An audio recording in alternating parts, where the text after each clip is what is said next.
Et hier, je vous parlais de Madagascar où les autorités ont décidé de reconfiner la capitale.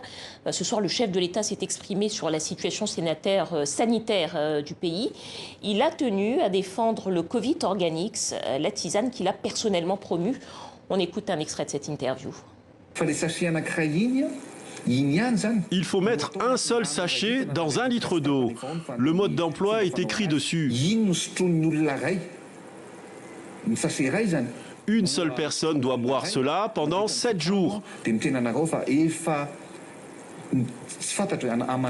Je vous le dis, des centaines ou des milliers ont été guéris. Je vais leur dire de témoigner. Plusieurs pays le confirment, comme le Tchad, qui affirme avoir testé 50 personnes. Parmi elles, 38 ont tout de suite été guéries.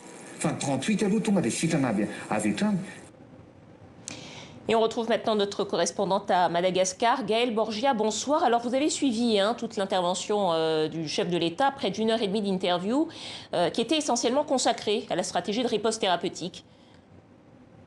Oui, effectivement, c'était une intervention aux allures de justification face aux critiques. Le président s'est voulu rassurant face aux inquiétudes de certains. Il faut dire que pour beaucoup, cette flambée des cas est considérée comme un échec finalement de la stratégie de riposte du président. Plusieurs hôpitaux de la capitale sont débordés, il y a un manque de matériel médical, mais le président a annoncé un renforcement de la prise en charge des malades et il a essayé de rassurer en disant qu'il maîtrisait la situation. Difficile de dire pour l'instant si cela a convaincu.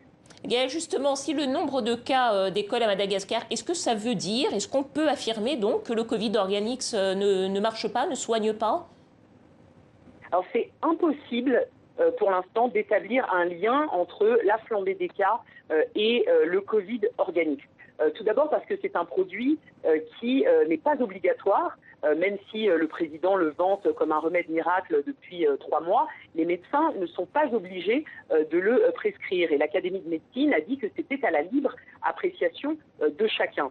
Deuxièmement, c'est un produit qui est en vente libre, qui coûte environ 37 centimes d'euros et qui, pour beaucoup de familles vulnérables, est inaccessible. C'est l'équivalent du prix d'un repas, par exemple.